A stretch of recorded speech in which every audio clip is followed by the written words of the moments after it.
essa ideia é agora considerar o caso de uma eletrodinâmica não linear na presença de um campo externo. Então, o que eu estou fazendo, a gente tem dois invariantes e agora eu vou expandir o meu F' em torno de um background e o do foco. Então, eu preciso analisar como são as perturbações dos invariantes F e no invariante G. Então, vamos começar primeiro com F. Que é F menos um par F2 ficaria menos um par de F background mais F ao quadrado, notação tensorial, menos um par.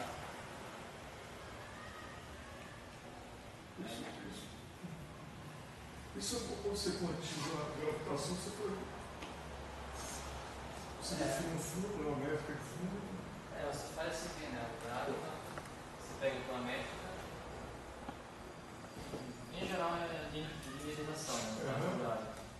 Mas uma constante, né? Mas aquela constante K que apareceu e o teu. Aqui não sei se é mais ou menos. Isso. Então, no caso da gravitação, teoria de perturbação, o que você faz é Minkowski. Uma perturbação. Você é interpretado como campo do gráfico. Entendi, claro. Sempre você tem a faz com números. Então, aqui é mais ou menos o que eu quero fazer, como que o background afeta o foco. No caso geral. Então, seria o background mini mais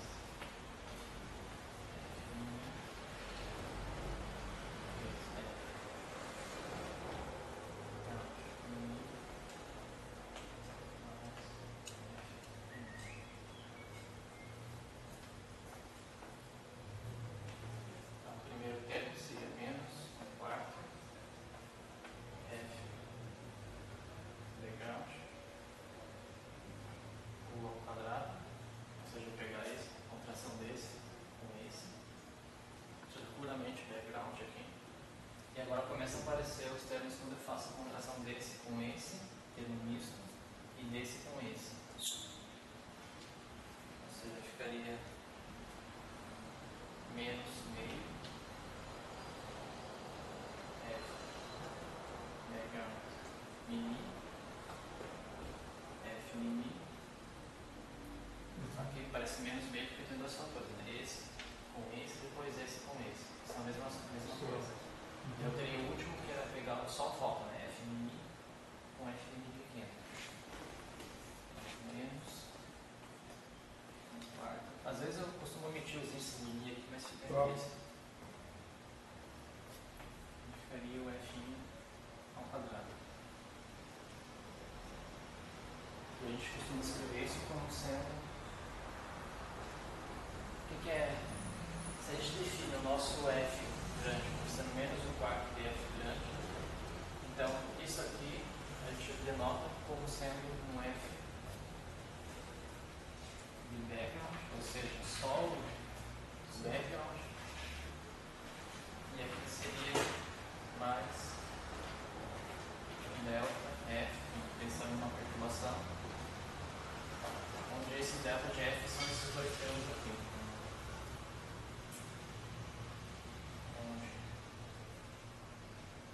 delta de F coincide com menos meio F de background mini F mini menos um quarto de F mini. F seria quadrado.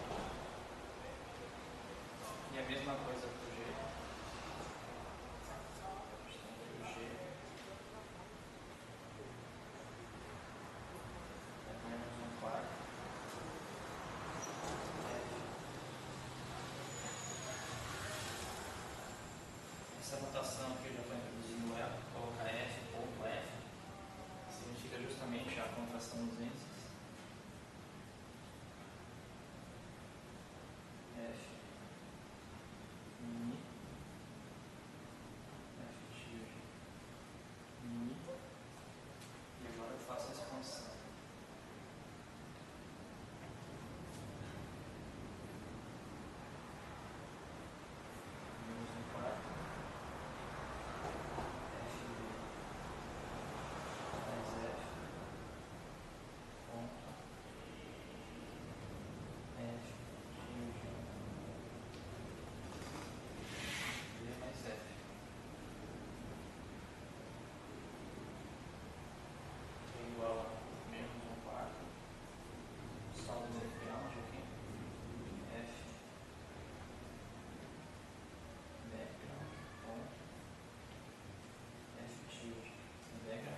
primeiro termo, esse com esse. E agora eu tenho dois termos aqui, O menos. que é ele? O que é ele? O Fzinho, tio? Ah, sim, eu li. Aqui é um tio, obrigado. Porque vem da expansão desse termo aqui. O F tio diminuiu. Foi um erro meu. Tá, então tem esse termo com esse. Agora eu teria menos 1/4 FB F tilde.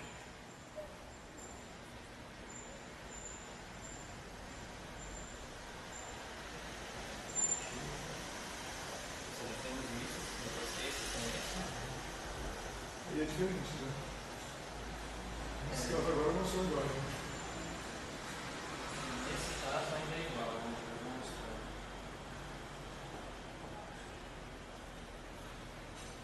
E o último termo é F efetivo. Menos 1/4.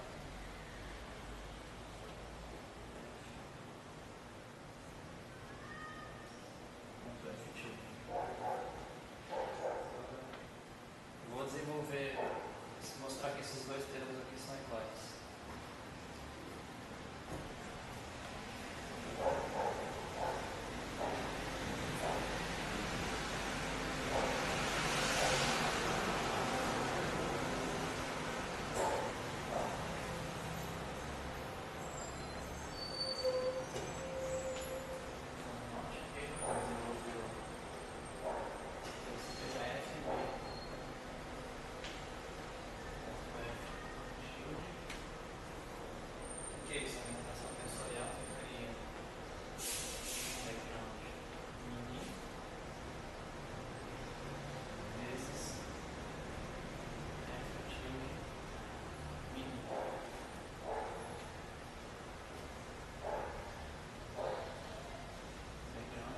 Utilizando a definição visual, que é mini,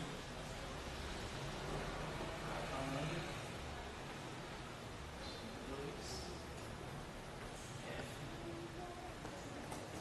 tamanho. O que acontece? Aqui eu abri o F tilde, mas eu posso também olhar da seguinte maneira, isso aqui, ó.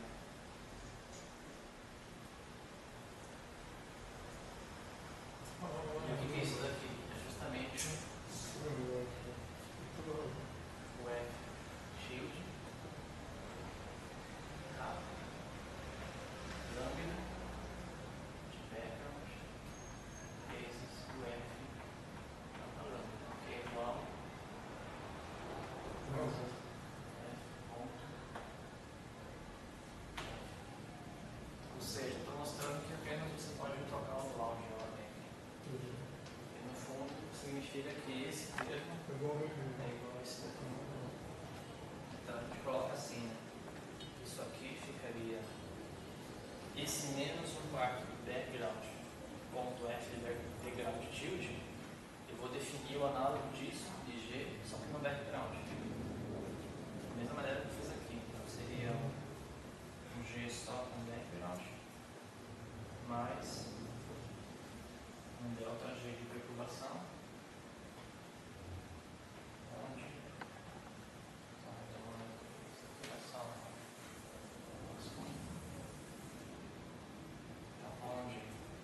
esse meu delta de G é igual a seria esses três termos aqui, né? Só que esse aqui é igual a esse, então fica menos meio.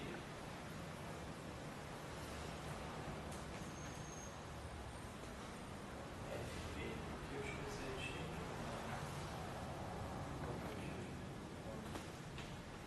F tilde. E outro termo seria apenas no foco, ou seja, menos 1/4 F ponto F tilde. Eu vou definir o análogo disso para o F. Ou seja,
aviãozinho já. foto também. Vai ter uma influência nos casos. O nosso G como sendo um G background mais população.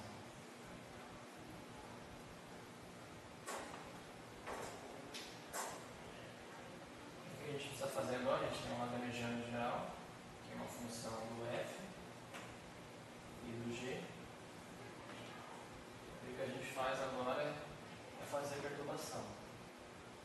Ou seja, eu vou expandir como se fosse uma expansão em série de Taylor, só que com duas variáveis. Então ficaria o nosso lagrangiano IF background, G background. Ou seja, isso aqui é uma constante. Se o background for passar aqui do lado,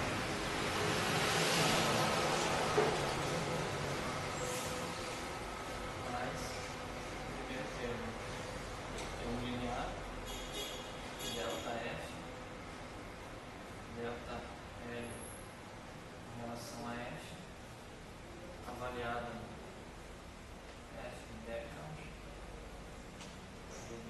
primeiro termo, mais delta G, dl em relação a G, isso aqui é avaliado também na background.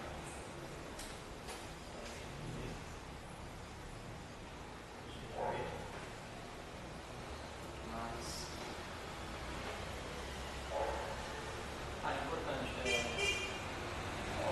você pode escolher o série inteiro até a hora que você quiser, mas aqui, inicialmente, o objetivo é estudar apenas os termos quadráticos.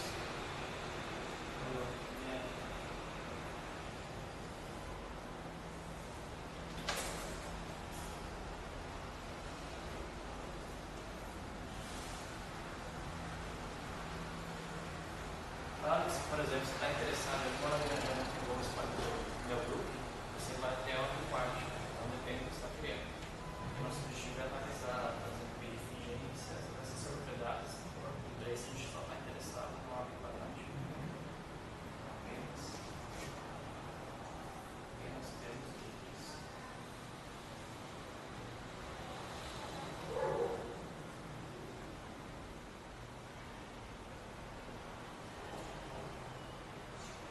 Quadráticos em F.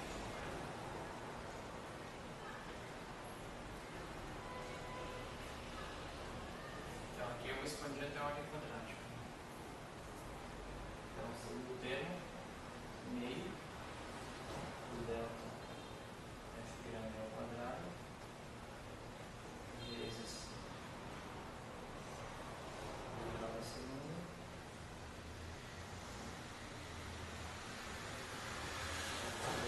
avaliar o delta,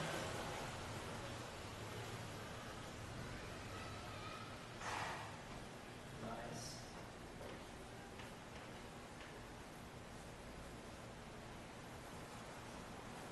delta de G ao quadrado, dl de G, avaliar o delta.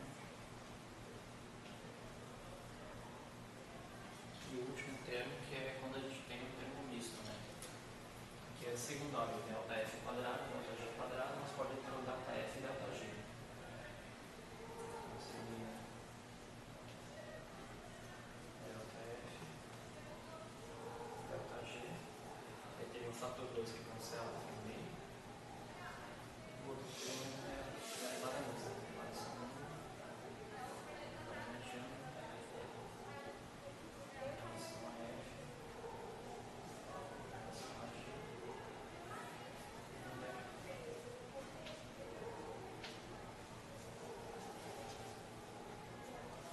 Ou seja, esse está começando a construir o lagrangiano.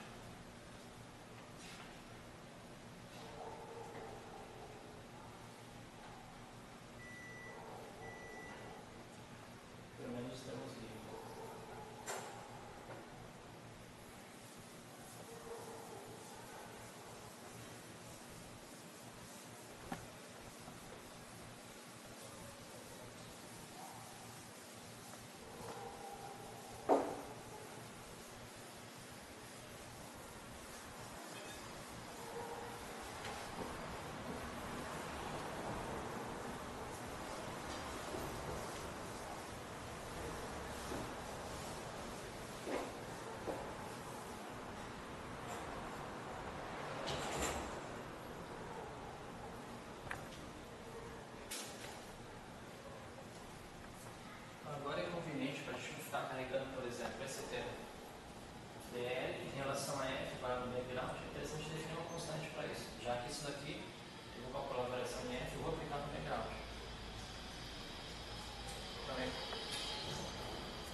porque só se o background for constante, mas eles são fixos, né? Eles não têm dinâmica nesse sentido que eu quero dizer.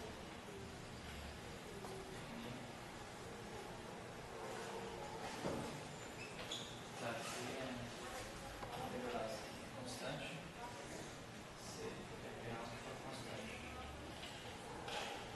Ele pode ser variável, mas ele não tem dinâmica. Você está no campo magnético que varia em relação a x, mas ele não tem dinâmica. Ele não tem tempo cinético. Né? Exatamente. Ele pode depender de x, mas ele não tem dinâmica. Não tem Claro, você pode botar mais. Você pode botar um campo externo que seja constante também, se é um caso. E o caso da particular a gente vai considerar posteriormente. Então, primeiro eu vou definir um C1 como sendo dm em relação a f. Eu vou omitir, mas para não ficar escrevendo f. O Léo Chuco não entendi. O campo não é constante? Isso que eu não entendi, desculpa. Vamos assumir que não seja, por enquanto. Mas ele é externo. Sim. Mas não é, pode não ser constante. Depois, quando for analisar um caso particular, eu posso botar técnico, magnético, eixo Z, O campo clássico, sei lá. Exatamente. Então, o que eu quis dizer que ele é constante, a maneira correta seria ele não é dinâmico. Entendi. Ele pode variar na posição ou no tempo.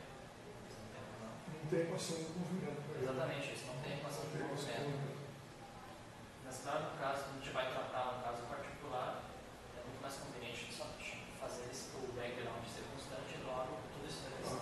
As constantes do C1 e assim por diante vão ser constantes também. Então, a primeira coisa é definir esse C1 como sendo derivado do lagrangiano em relação a f no background. É claro, se o background for constante, isso aqui é uma constante. C2, a variação em relação a G.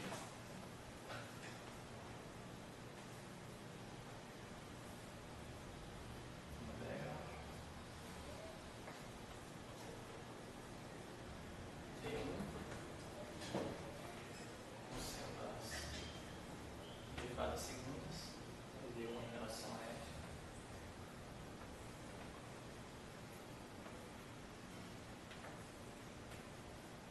D2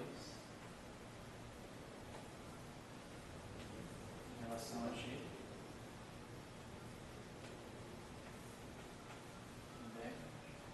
E por último, meu D3 como sendo o termo misto.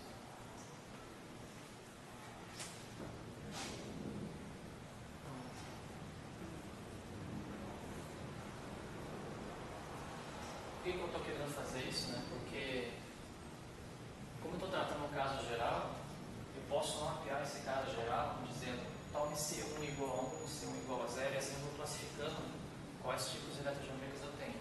Por exemplo, se eu tomasse o nosso lagrangiano, vou colocar aqui, né? Só para exemplificar o que eu estou dizendo. Se o nosso lagrangiano for máximo, o que é máximo? Justamente só F. Então, o que acontece? O derivado de L em relação a F é 1. Então, ela tem que ser 1 igual a 1. Sim. E os demais, derivado em relação a G é 0, derivado de segunda é 0, derivado de segunda é 0, derivado de segunda é 0.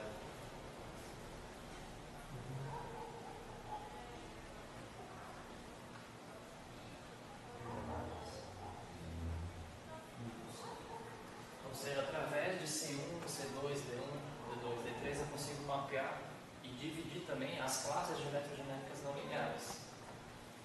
Então isso é importante. Eu consigo, e eu vou estudar propriedades e posso dizer, tais classes que têm D3 igual a 0 possuem certas propriedades. Assim a gente vai fazendo uma espécie de classificação das eletrodinâmicas não lineares. É por isso que Você define regime, né? exatamente, é por isso que é conveniente você ter essa classificação dessas constantes, desses C1 e C2, e assim por diante.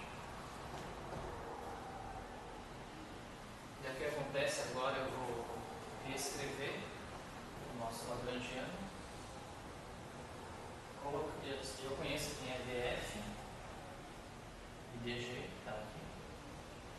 DG está aqui, o DF eu já paguei. Vamos colocar aqui.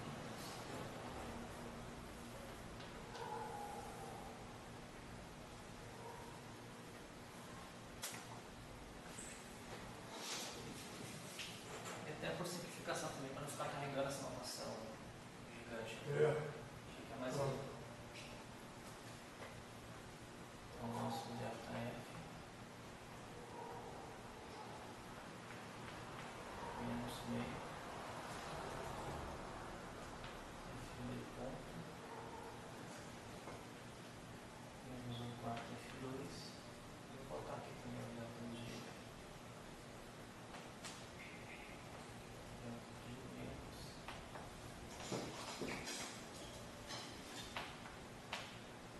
menos 1/4 F tilde. Com isso, agora a gente retorna com esses resultados da Lagrangiana. Podemos notar aqui o Lagrangiano 2 como significando o Lagrangiano quadrático. Então eu tenho o primeiro termo, C. Então esse aqui eu, como é não tem dinâmica, não vou considerar. Seria o delta de F vezes C. Delta de seria esse termo, C. Que é o delta de F menos meio FBF menos 1/4 F quadrado mais, bom, aqui já vou apagar essa parte aqui. Era só para exemplificar um caso de aqui.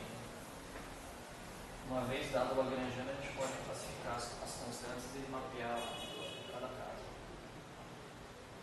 Então, primeiro tem o termo linear, que eu acabei de escrever aqui, que é isso daqui. Delta de F vezes C1. E o outro é mais delta de G.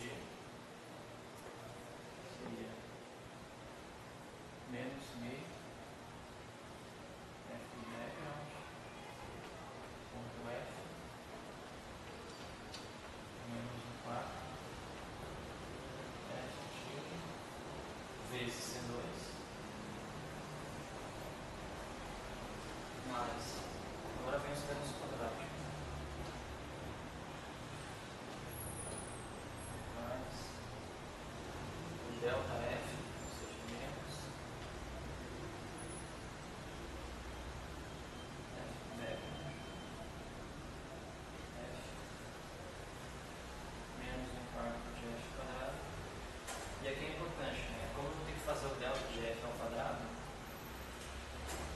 aqui eu vou ter que, por exemplo, esse termo aqui, menos 1/4 F quadrado, quando levar ao quadrado aparece menos 1/4 F na 4. Isso não está me interessando. Porque derivada da quarta. Eu vou ter que, exatamente. Porque é derivada da quarta. Derivadas. É um termo de 4 faltas. Né?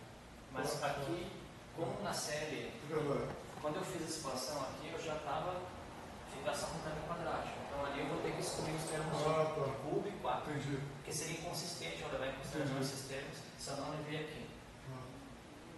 Não é quadrático, né? Eu poderia desenvolver os termos quadráticos, mas eu teria também que expandir delta F ao cubo, mais delta G ao cubo. Sim. Então, para ficar consistente, quando eu for levar isso aqui ao quadrado, eu vou ficar só com os termos de F ao quadrado. Seria só esse aqui, esse é o quadrado. Sim. Isso aqui que eu estou fazendo é o delta F quadrado. Então, eu multiplico Só o F termo. quadrado. Então, multiplicado. Você também teria um Fzinho ao cubo, né? Quando eu pegar esse Fzinho ao cubo também, três fotos, né? Mas aí eu não estou considerando aqui. Talvez no futuro eu considere, se for ver algum separamento, alguma coisa assim. Mas por enquanto aqui eu só quero pegar. Primeiro você faz analisar a teoria livre, né? E tentar tirar algumas propriedades, alguns vínculos nesses parâmetros, Quer dizer, você não quer estudar a interação, você quer olhar ainda graus não. de liberdade, propagação. Exatamente, ainda não, mas no futuro sim. Não, entendi. Isso. Porque quando eu for olhar termos cúbicos e quádricos, daí a expansão aqui vai crescer mais, né? Eu vou ter que fazer delta F ao cubo mais delta F ao quadrado vezes delta G, vai crescer. Eu tenho que definir novas constantes. Então esse termo foi lá. E o outro termo agora é delta de G ao quadrado, foi mais meio. Aqui acontece o mesmo problema, eu vou ter que reter os termos só de ordem quadrática.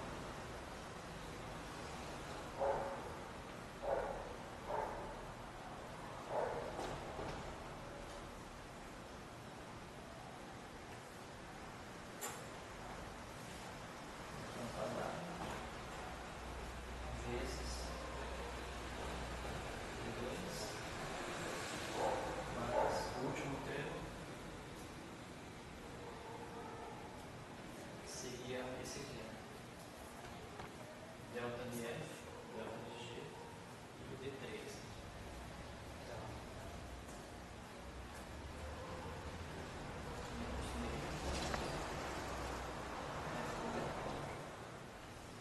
F menos 1/4 F quadrado menos meio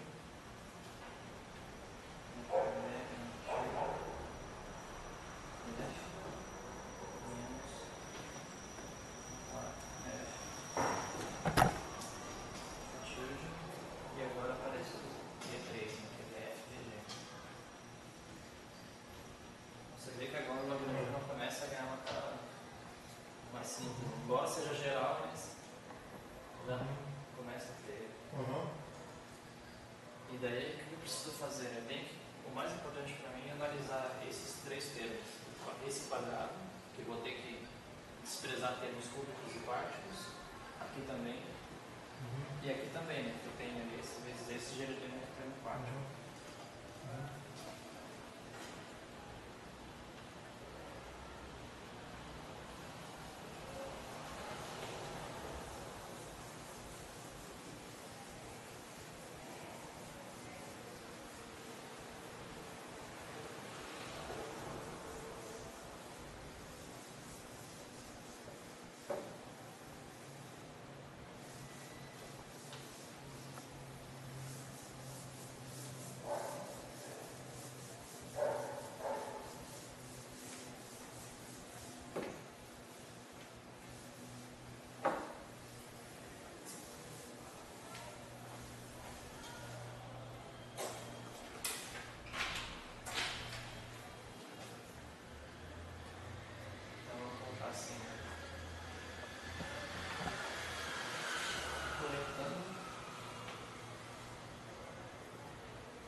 Você tem o L2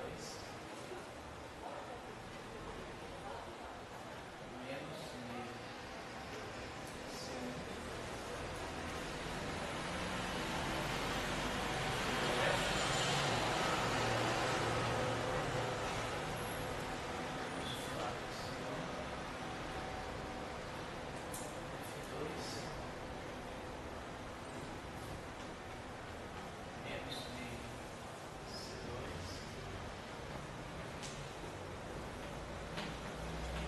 termos eu estou copiando.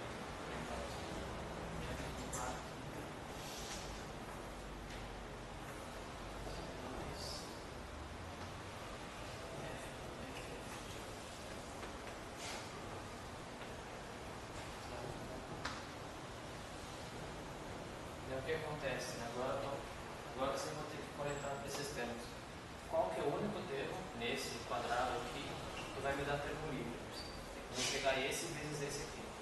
E daí, se eu pego esse vezes esse, dá cubo. E se eu pego esse vezes esse, daria 4. Então seria esse aqui ao quadrado. Já tem meio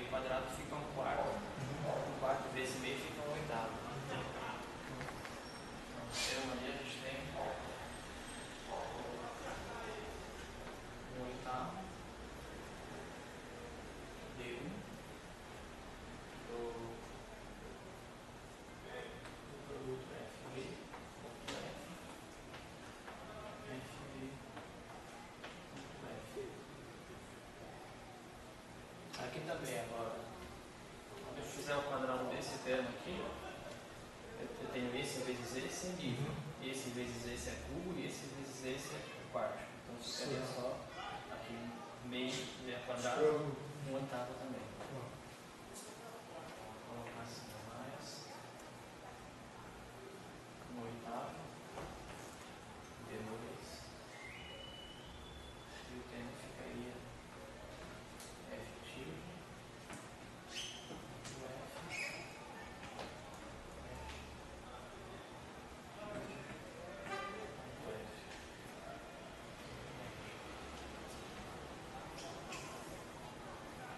E agora me resta esse último termo aqui, que seria esse vezes esse daqui, né? Eu faço a multiplicação desse com esse. Seria nível, mas quando eu faço esse com esse é cubo, esse com esse é cubo, esse com esse é quarto. Então só sobra esse. Vou multiplicar os dois primeiros. Daí me gera o fator do quarto, né? Menos meio, quarto. Aí, quarto, D3,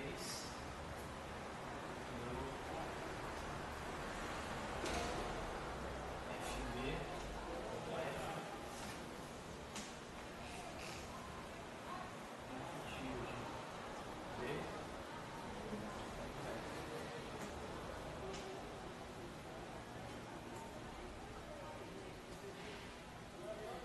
é isso aí. Agora dá para melhorar um pouco mais isso, que é a gente analisar os últimos três termos.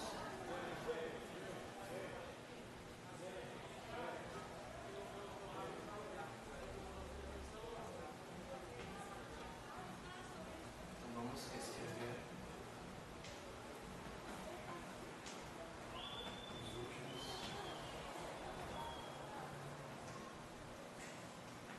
três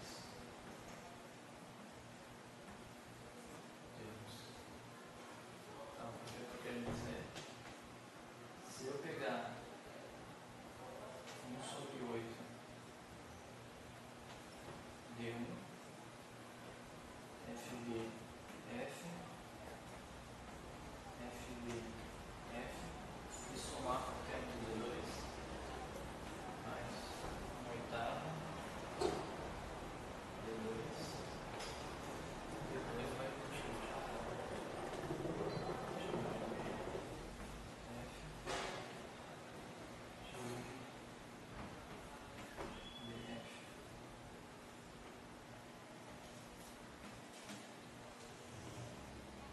Então isso aqui em termos tensoriais seria 1/8 vezes D1. Então agora o que eu vou fazer, eu vou abrir esses pontos aqui, colocando esses tensores. Então primeiro seria F, vou colocar aqui em cima, F mini, background, F, colocar aqui capa lambda, background, mais D2, F tilde, background, mini, F tilde, capa lambda, background, vezes, vai ficar pequeno, F, mini, F capa lambda.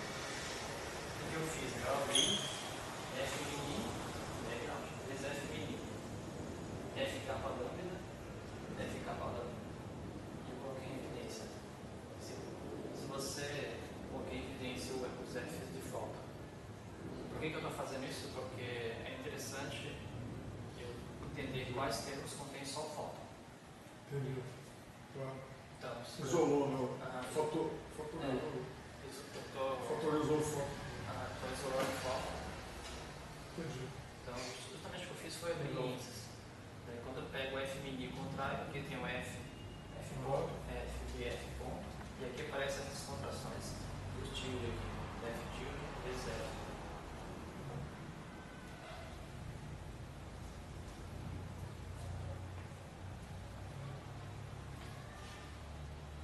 E agora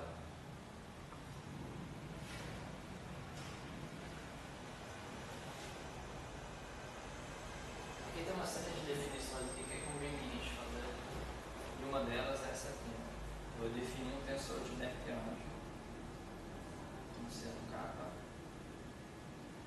D, mini, capa lambda,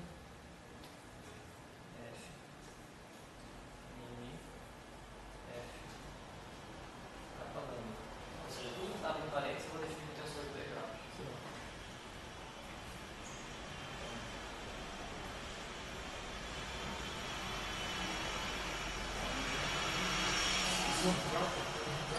Era para ser o capa. Era para ser o capa. É um cara estiloso aí, né? Devia ser. É. Pelo menos a ideia era essa. É que como eu utilizo o capa no índice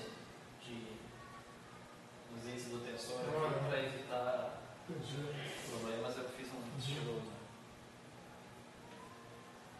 Então esse capa é justamente o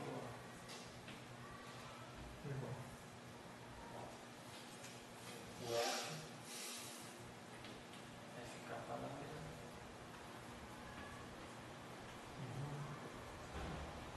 vezes o F.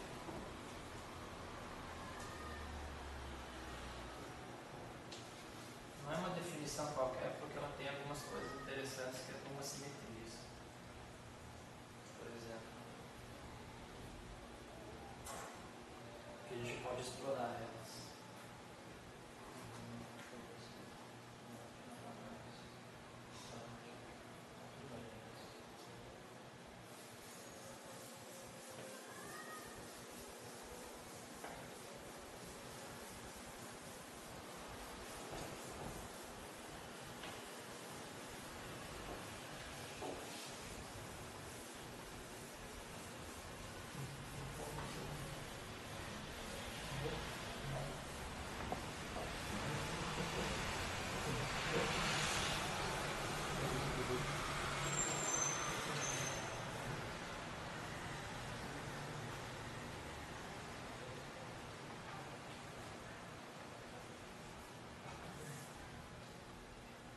Então, a primeira propriedade.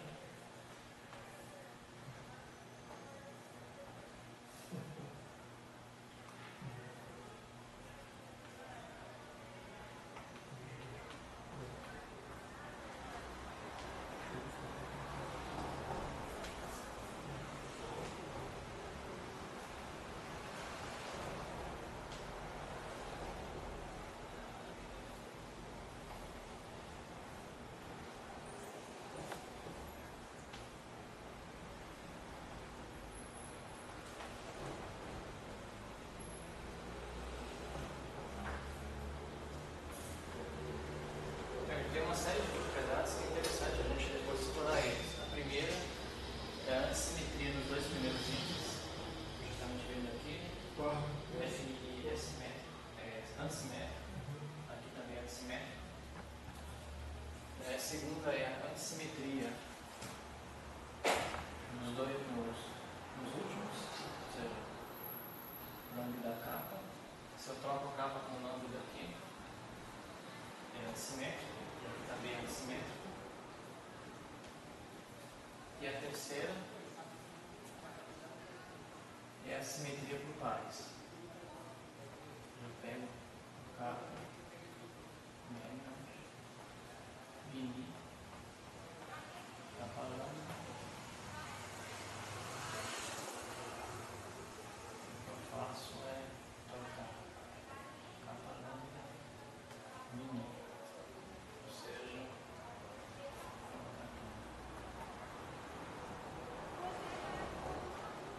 simetria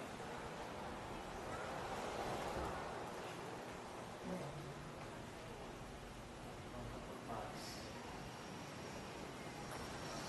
Ou seja, se eu pego mini e troco um capa lambda, aqui não mudou nada, e aqui também não mudou nada.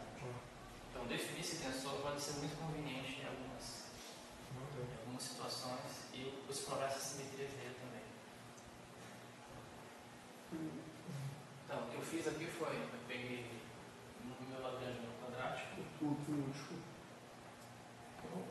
Não foi que o traço é uma consequência natural. Ok. O traço nesses dois primeiros índices é zero, né? Se você tomar o traço, por exemplo. Não, essa não. Tudo bem. Não cheguei a utilizar.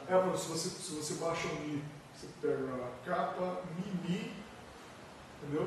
KB, Mi, capa lambda. Você pega o traço nos primeiros dois índices para zero também.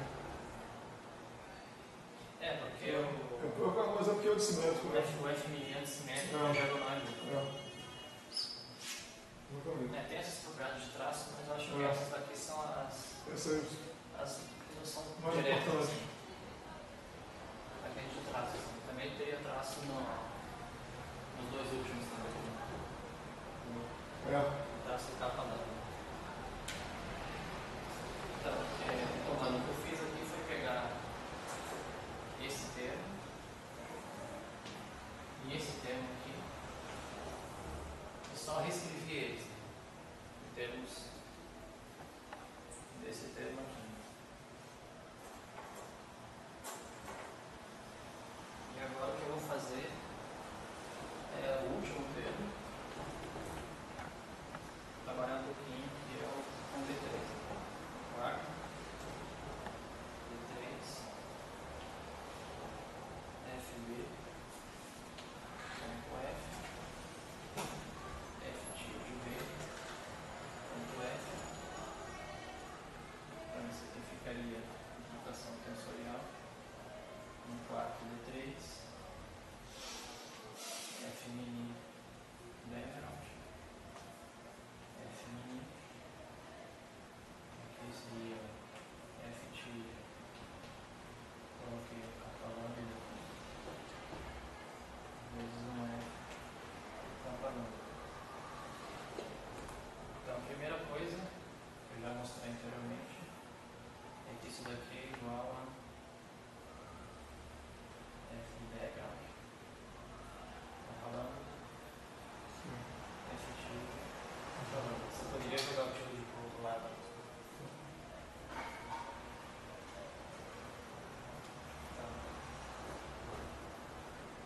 Quarto, D3, F, mini, background, F, capa lambda, o background. Então aqui eu já vou novamente colocar, fatorar os termos só com forma. F mini, F tilde, capa lambda. Isso aqui, eu vou definir um outro tensor de background, sendo um quarto, T, background, mini, capa lambda, F, mini, F tilde, capa lambda, onde o T,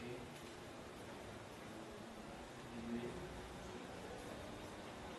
mini, capa lambda, incide, D3, só ver se eu coloquei o fator do quarto. Deixei o quarto do quarto.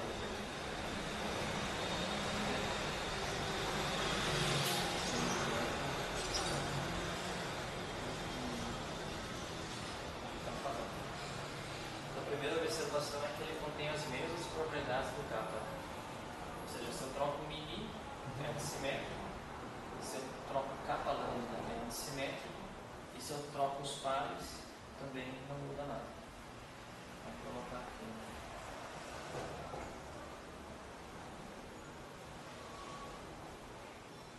Mesmas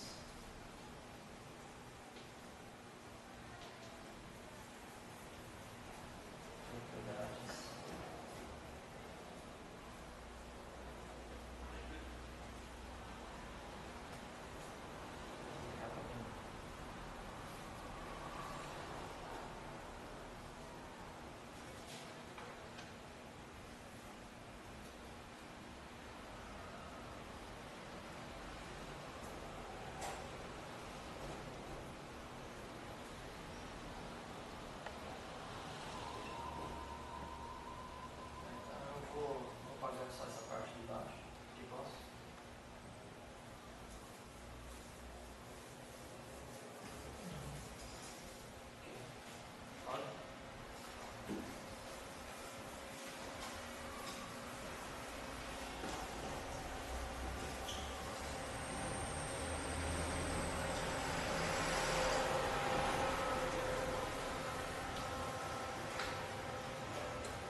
Você só está pegando os lineares em Fzinho, né?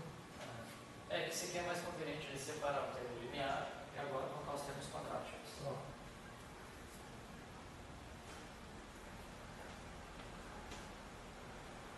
Menos 1/4, agora aqui eu vou ser 2. F mini. F de mini. Mais. Agora vem aquele termo que eu juntei tudo, né? Quando eu juntei o D2 com o D1, eu defini o tensor kappa, fica 1/8, kappa, background, F, F, kappa lambda, mais o termo P, 1/4, T, de background, mini, kappa lambda e F mini, F mini, F tio, kappa lambda. Esse é o nosso lagrangiano final. Pelo menos o lagrangiano livre. Já tudo aquilo, você, de maneira mais compacta, ficou assim. Então, quais seriam os próximos passos? Aqui acho que estou quase terminando, já que eu tinha que passar. Então, semana que vem, o Olael vai retornar a ideia do parafoto. E daí, no dia 10, dia 17, entra o Olael no parafoto. E dia 24 eu retomo. Daí, quando eu retomar, eu já vou partir desse lagrangiano aqui. Construir. Claro que eu faço uma revisão para lembrar das ideias, né? Uma revisão mais rápida, só para mostrar como ele chegou aqui, e fazer todas as contas. E o objetivo é, a gente tem um lagrangiano livre, que está bem geral, assim, a gente em nenhum momento especifica qual é a forma da função, isso é importante, e a partir disso calcular a equação de movimento. Depois da equação de movimento, eu tenho especificar a equação em termos do campo elétrico e campo magnético.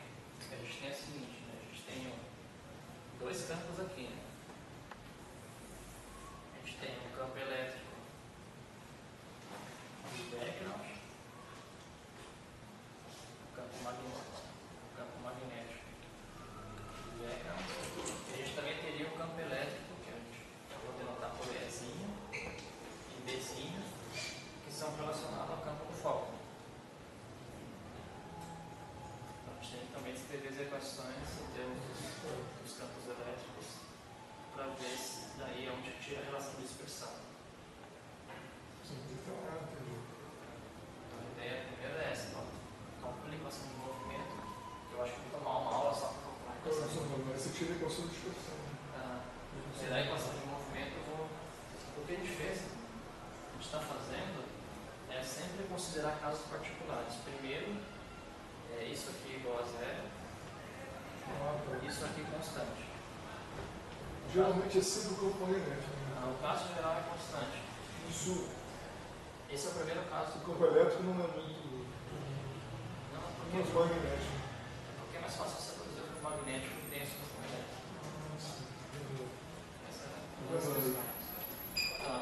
Então, segue essa ideia. Calcule a equação de movimento, nós termos G e B, e eu vou especificar um caso em que o B é constante. Desculpa, e você tem situações assim, eu acho que física, né? Campo magnético muito forte. Né? Exatamente. Então é mais, de repente, uma situação mais. E a gente tem mais aplicações. O que acontece, né? Quando eu começar a especificar E e B, por exemplo, B constante, e a gente for analisar isso aqui em background, você vai ver que alguns deles vão, por exemplo, esse aqui vai zerar.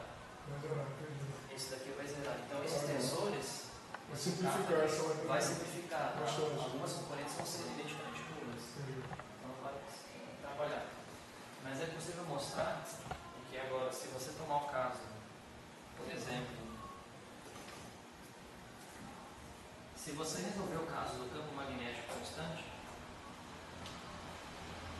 e agora você fizer o B nulo e o E constante, você pode mostrar que se você resolveu esse caso aqui ganha de prêmio. Existe uma dualidade também nesse caso. Da mesma maneira que tem a dualidade do dual, aqui também tem um mapeamento que você faz. Se não me engano, é um mapeamento envolvendo as constantes C1, C2, D1, D2 e D3. Parece que se você troca D2 com D3, tem um mapeamento aí que dá para ser feito. Vou fazer depois. Então a ideia é essa, calcular as equações de movimento. Agora você vai ficar em função dessas constantes, né? A sua relação de dispersão vai ficar em função dessas constantes, né? Porque daí você pode. Como é que você vai. Você não sabe, né? Você teria que saber a granja inteira, né? Não, você vai obter uma relação de dispersão que depende de C1, D1, D2. E aí você pode dizer, né, que tipo, se eu fizer quais relações que tem entre C1, C2, D1, D2, D3, para que a tua velocidade de grupo não seja maior que a velocidade da luz. Aí você começa a vincular esses parâmetros. Essa é o objetivo. Por exemplo, abrir o espaço de parâmetros. Exatamente. Em qual situação, por exemplo, você vai estudar. Qual situação entre os parâmetros me permite a resistência de refringência? Aí você vai. Aí assim você não está estudando um caso específico de máquina, você está falando, eu sei que essa determinada classe tem essa propriedade. Cada constante, cada conjunto de constantes diferentes é uma teoria diferente, né? Uma Lagrangiana diferente. Exatamente. Porque as constantes são derivadas dela. Mas a ideia é você vincular a classe. Essa classe tem essa propriedade. Essa no fundo, você está estudando aí uma classe enorme. Lagrangiana, uma família, né? Exatamente, uma família. Não é isso? Isso que eu entendi esse problema. É esse o objetivo. Estudar a família e da família dizer qual subfamília tem certas propriedades. Entendi isso. Esse é o objetivo. Muito legal. Daí depois fazer essas análises, calcular o tensor de momento, também partindo do Lagrangiano geral. Então o Léo entra na próxima semana e eu no dia 24. Mas o Léo na semana que vem vai abordar o. Eu acho que o Léo deve finalizar o parafoto. Tem aquela discussão do mix, que ele fez a questão da carga. Ele fez a quando você faz você faz o mix, você também tinha rotação nas cargas. Ele primeiro diagonalizou a massa, né? Contra os outros valores. Depois ele teve que. Depois ele retornou com isso no componente da matéria. E mostrou que também há uma redefinição das cargas da matéria. Acho que deve finalizar aqui. E deve, talvez trazer outras coisas, né? Que senão uma aula mais extensa de papel. Mas por hoje acho que está. Beleza. Valeu, tchau. Sobreviverem.